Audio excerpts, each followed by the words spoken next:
Yes welcome to మన ఊరు మన వార్తలు. నేను సునీల్. సీఎం కు లక్ష లెటర్స్, గ్రామ సభల్లో గందరగోళం, అధికారులకు ఎమ్మెల్యే వార్నింగ్, మంట గలుస్తున్న మానవత్వం, వ్యాపారి ఇంట్లో భారీ చోరీ, ఆగని దారుణాలు, ఇలాంటి ఇంట్రెస్టింగ్ వార్తలు మన ఊరు మన వార్తల్లో ఇప్పుడు చూద్దాం. కరీంనగర్ జిల్లా వీణవంక మండలంలో చల్లూరు గ్రామ సభలో గందరగోళం నెలకొంది. ప్రభుత్వ పథకాలకు సంబంధించి అర్హుల ఎంపిక సరిగా జరగలేదంటూ అధికారులపై గ్రామస్తులు ఆగ్రహం వ్యక్తం చేశారు. ఉపాధి హామీ జాబ్ కార్డు జారీలో జాప్యంపై ప్రజలు అధికారులను నిలదీశారు. భూములు ఉన్న వారికి జాబ్ కార్డులు ఇవ్వలేమని అధికారులు తెలపడంతో ఒక్కసారిగా రైతు అనుబంధ కూలీలు అధికారుల తీరుపై తీవ్రంగా మండిపడ్డారు. ప్రశ్నించిన యువకులను పోలీసులు అదుపులోకి తీసుకున్నారు. మరోవైపు గ్రామస్తులకు హుజూరాబాద్ ఎమ్మెల్యే కౌశిక్ రెడ్డి మద్దతుగా నిలిచారు. సభావేదిక నుంచి జనాల్లో వచ్చి కూర్చున్నారు. అధికారుల తీరుపై ఆగ్రహం వ్యక్తం చేశారు. కాంగ్రెస్ నాయకులు ఇచ్చిన హామీలను వెంటనే అమలు చేయాలని డిమాండ్ చేశారు. అర్హులైన ప్రతి ఒక్కరికి సంక్షేమ పథకాలు ఇవ్వాలని కౌశిక్ రెడ్డి డిమాండ్ చేశారు. ఇలా ఇండ్ల అప్లికేషన్లు ఇలా 1297 అప్లికేషన్లు వచ్చినాయని మీరు చెప్పిండ్రు, సంతోషం. కానీ ఇవాళ స్వయంగా ఆఫీసర్ గారు మాట్లాడుతుంటేనే తను ఏమని చెప్పిండు, ఇవాళ 900 వరకు శాంక్షన్ అయిన లిస్ట్ ని మేము పైకి పంపినాం అన్నాడు. మరి 900 మంది ఎలిజిబిలిటీ లిస్ట్ ఉంటే కేవలం 306 మాత్రమే ఎందుకు పంపినరు అనేది ఒకటి నేను ఈ చెల్లూరు అప్లికేషన్ చేసిన ప్రతి ఒక్కరి పక్షాన నేను అడుగుతా ఉన్నాను. మహబూబాబాద్ ఎమ్మెల్యే మురళీ నాయక్ అధికారులకు వార్నింగ్ ఇచ్చారు. అధికారులు సరిగా పని చేయకపోతే టెర్మినేట్ చేస్తా అంటూ వార్నింగ్ ఇచ్చారు. ప్రభుత్వ పథకాలు అసలైన అర్హులకు అందించాలని, అధికారులు బీఆర్ఎస్ నేతలకు అనుసంధానంలో పనిచేస్తే ఊరుకోమని హెచ్చరించారు. అధికారులు పాత బీఆర్ఎస్ వాసనతో పనిచేయకండి అని కామెంట్ చేశారు. ఇల్లు ఉన్న వారి పేరు ఇందిరమ్మ ఇళ్ల జాబితాలో రాకూడదన్న ఎమ్మెల్యే మురళీ నాయక్ ప్రభుత్వానికి చెడ్డ పేరు వచ్చేలా వ్యవహరిస్తే చర్యలు తప్పవని హెచ్చరించారు. ఇల్లు కూలిపోయి లేకపోతే పెంకుటిల్లు ఉంటే అవన్నీ అప్లోడ్ చేసుకొని మీరు ఎలిజిబుల్ క్రైటీరియాలో పెట్టండి.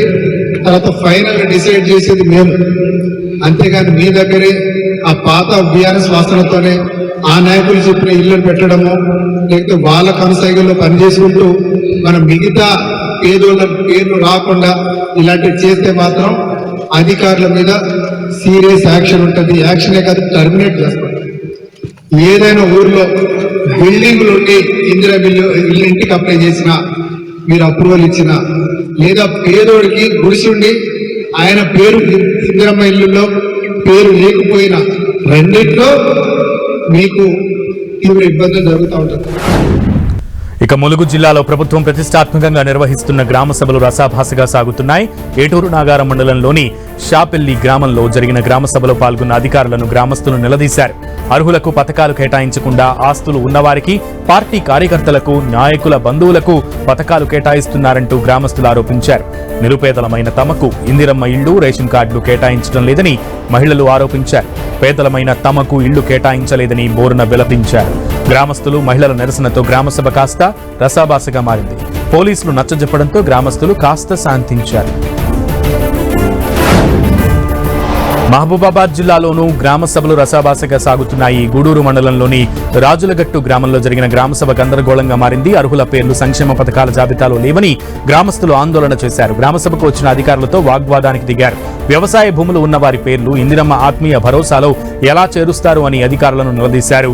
రేషన్ కార్డుల కోసం తాము దరఖాస్తు చేస్తే తమ పేర్లు ఎందుకు మిస్ అయ్యాయని అధికారులను ప్రశ్నించారు.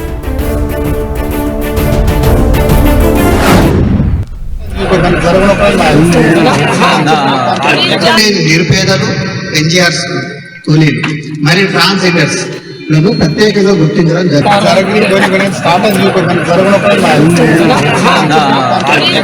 నిరుపేదలు, ఎన్జిఆర్స్ కూలీలు మరియు ట్రాన్స్జెండర్స్ లను ప్రత్యేకంగా గుర్తించడం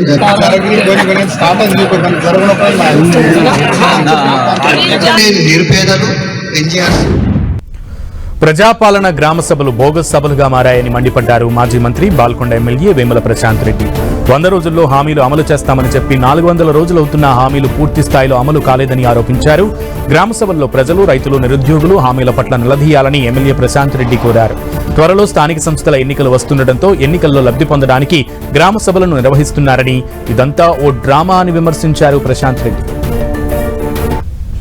కాంగ్రెస్ పార్టీ రేవంత్ రెడ్డి ఇచ్చిన హామీని అమలు చేయమని చెప్పి ఈ గ్రామ సభల్లో అధికారులను నిలదీయండి. నిన్న రైతులను కోరుతా ఉన్నా, ఎలాంటి అంశం లేకుండా 2 లక్షల రుణమాఫీ చేయాలని చెప్పి గ్రామ సభల్లో అడగండి, అధికారులను అడగండి. మంచిగా మోసం చేయడం, సంవత్సరం నుంచి మోసం చేస్తా ఉన్నాము, ఇంకా ముందు కూడా మోసం చేయడానికి ఈ రేవంత్ రెడ్డి ప్రభుత్వం ఆడుతున్నటువంటి డ్రామా ఈ ప్రజాపాలన యొక్క గ్రామ సభలు అని చెప్పి టీఆర్ఎస్ పార్టీ. అటు భద్రాద్రి కొత్తగూడెం జిల్లా టేకులపల్లి మండలం 9వ మైలు తండా గ్రామ సభలో గందరగోళం నెలకొంది. ఇందిరమ్మ ఇల్లు లబ్ధిదారుల లిస్టులో తమ పేర్లు లేవని స్థానికులు ఆగ్రహం వ్యక్తం చేశారు. స్థానిక ఎమ్మెల్యే కోరం కనకయ్యతో వాగ్వాదానికి దిగారు గ్రామస్తులు. దీంతో గ్రామ సభలో తీవ్ర ఉద్రిక్త వాతావరణం నెలకొంది. మేడ్చల్ జిల్లా గట్కేసర్ మున్సిపల్ పరిధిలో మొదటి వార్డులో నిర్వహించిన గ్రామసభ ఆందోళనల మధ్య సాగింది. గ్రామసభలో ఏర్పాటు చేసిన లబ్ధిదారుల పేర్లలో తమ పేర్లు రాకపోవడంతో అధికారులపై ప్రజలు తీవ్ర ఆగ్రహం వ్యక్తం చేశారు. ఇందిరమ్మ ఇళ్లు కేవలం కాంగ్రెస్ నాయకులకే ఇస్తున్నారని, సంక్షేమ పథకాల నిర్వహణ మొత్తం కాంగ్రెస్ నాయకుల కనుసన్నల్లోనే నడుస్తోందని గొడవకు దిగారు. దీంతో గ్రామసభలో ఉద్రిక్త వాతావరణం నెలకొంది. మరోవైపు పోలీసు బందోబస్తు మధ్య గ్రామసభలను నిర్వహించడంపై బీఆర్ఎస్ శ్రేణులు భగ్గుమన్నాయి. పంచాయతీ ఎన్నికల దగ్గర వస్తుండటంతో కాంగ్రెస్ గ్రామసభలు నిర్వహించి లబ్ధి పొందాలని చూస్తోందని బీఆర్ఎస్ నేతలు ఆరోపించారు. కాంగ్రెస్ ఇచ్చిన హామీలన్నీ అమలు చేయాలని డిమాండ్ చేస్తున్నారు. మంత్రి నిమ్మల రామానాయుడు పోలవరం ప్రాజెక్టు పనులను పరిశీలించారు. T5 కాంక్రీట్ మిశ్రమం, T16 మిశ్రమం వాడకంపై అయోమయంలో ఆగిపోయిన డీవాల్ కాంక్రీట్ పనులను ఇవాళ పరిశీలించారు. ప్రాజెక్టు పనులకు సంబంధించి క్షేత్రస్థాయిలో ఇంజనీర్లు, ఇరిగేషన్ అధికారులతో చర్చించారు. పోలవరం ప్రాజెక్టు పనులు అనుకున్న టైంలోపు పూర్తి చేయాలన్నారు నిమ్మల.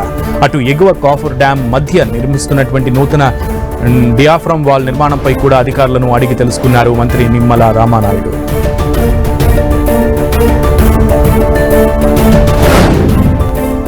ఇక ఆదిలాబాద్ జిల్లా ఇచ్చోడ మండల ప్రజలు సీఎం రేవంత్ రెడ్డికి 1,00,000 ఉత్తరాలు రాశారు. తెలంగాణ బీసీ, ఎస్సీ, ఎస్టీ రాజ్యాధికార సాధన జేఏసీ ఆధ్వర్యంలో తమ డిమాండ్లతో కూడిన 1,00,000 ఉత్తరాలను సీఎం రేవంత్ రెడ్డికి పంపించారు. అలాగే విద్యా సంస్థలలో భారత రాజ్యాంగ పీఠికను ప్రతిజ్ఞగా చదవాలనే డిమాండ్స్తో 1,00,000 ఉత్తరాలను పంపించారు. హైదరాబాద్లో కూల్చివేతలపై అధికారులు ఏకపక్షంగా వ్యవహరిస్తున్నారని ఫైర్ అయ్యారు ఎమ్మెల్యే దానం నాగేందర్. నోటీసులు ఇవ్వకుండా కూల్చివేయడం సరికాదన్నారు. పెద్ద పెద్ద బిల్డింగ్ వాళ్లే సెట్ బ్యాక్ ప్లేస్ ను పార్కింగ్ కు వాడుకుంటున్నారని, అయితే జీవనాధారం కోసం ఫుట్పాత్ పై చిన్న షాప్ పెట్టుకుంటే కూల్చివేయడం సరికాదన్నారు. అలా సిటీ మొత్తం కూల్చేసి వస్తే ముందు పాత బస్తీ నుంచి మొదలు పెట్టాలని డిమాండ్ చేశారు దానం నాగేందర్. ప్రభుత్వం తీసుకొచ్చే పాలసీలను తాను తప్పు పట్టడం లేదన్న దానం కొందరు అధికారులు ఇష్టం వచ్చినట్లు చేస్తున్నారని మండిపడ్డారు. చింతల్ బస్తీ కూల్చివేతల విషయాన్ని సీఎం దృష్టికి తీసుకెళ్తానన్నారు ఎమ్మెల్యే దానం. ఏకపక్షంగా పోకూడదు.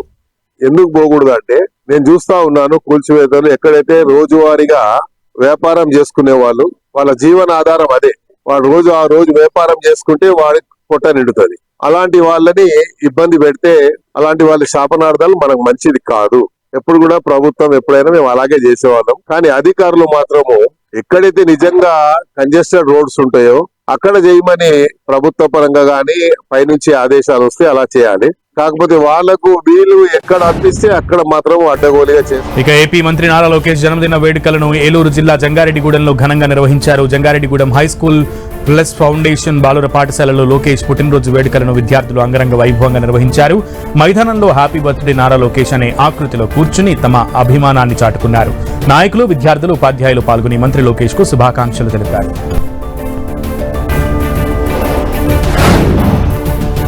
పెరిగిన నిత్యావసర ధరలతో ప్రభుత్వ పాఠశాలల్లో వంట చేయడం భారంగా మారిందంటున్నారు నిర్వాహకులు. ప్రస్తుతం బహిరంగ మార్కెట్లో పెరిగిన ధరలతో ప్రభుత్వం ఇచ్చిన మెనూ ప్రకారం విద్యార్థులకు వంట చేయలేకపోతున్నామని వాపోతున్నారు.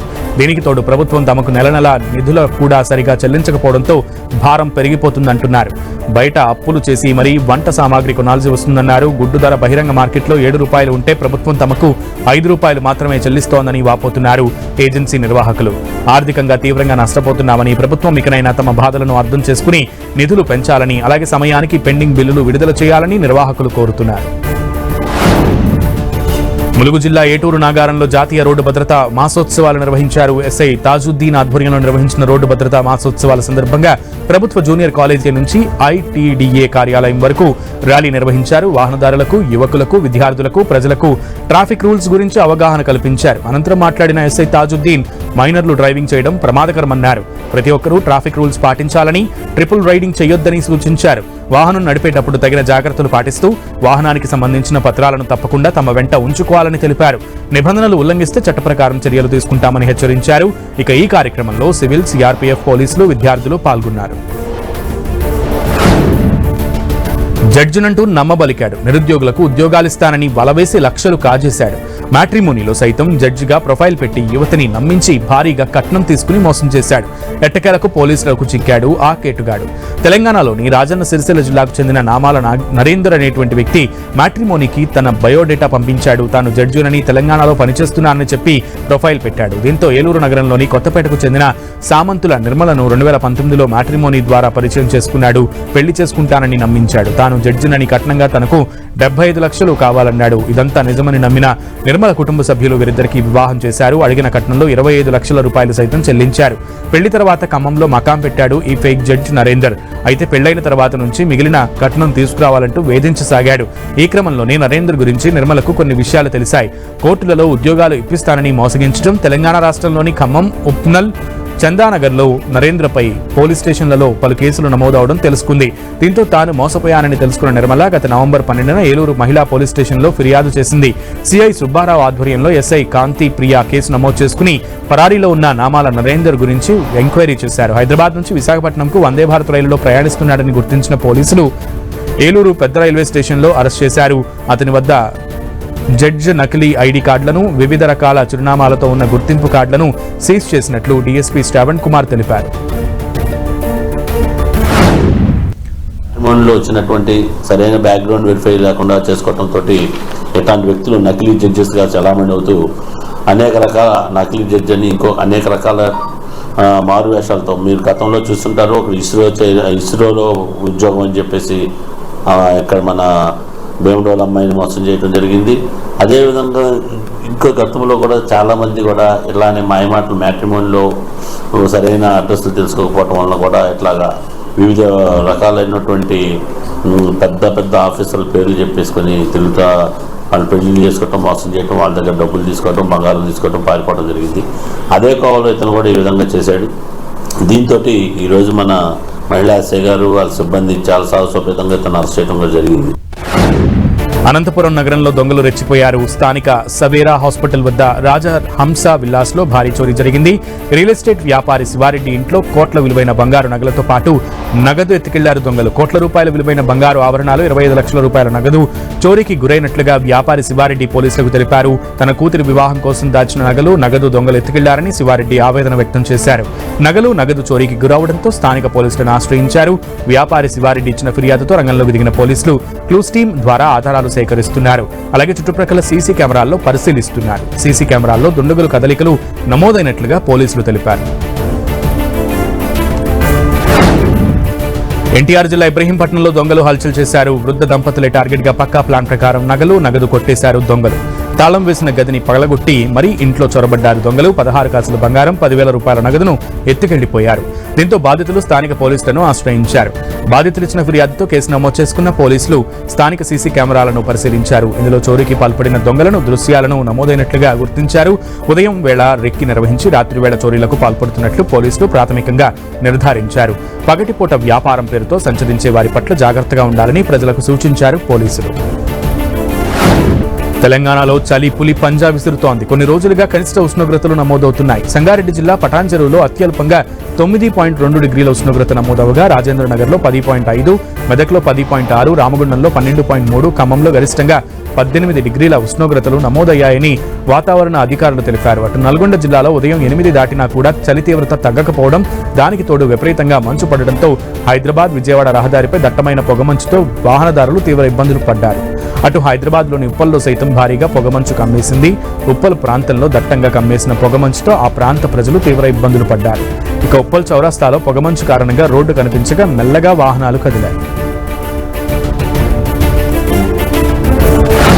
దావోస్లో ఏపీ బృందం పర్యటన కొనసాగుతోంది. పర్యటనలో భాగంగా Apollo Tyres vice chairman Neeraja కన్వర్తో మంత్రి నారా లోకేష్ భేటీ అయ్యారు. ఏపీలో అపోలో టైర్ల తయారీ యూనిట్ను ఏర్పాటు చేయాలని ఆయన విజ్ఞప్తి చేశారు.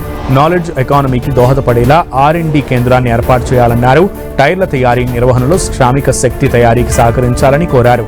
నైపుణ్యాభివృద్ధి కార్యక్రమాల కోసం స్థానిక విద్యా సంస్థలతో కలిసి పనిచేయాలని విజ్ఞప్తి చేశారు.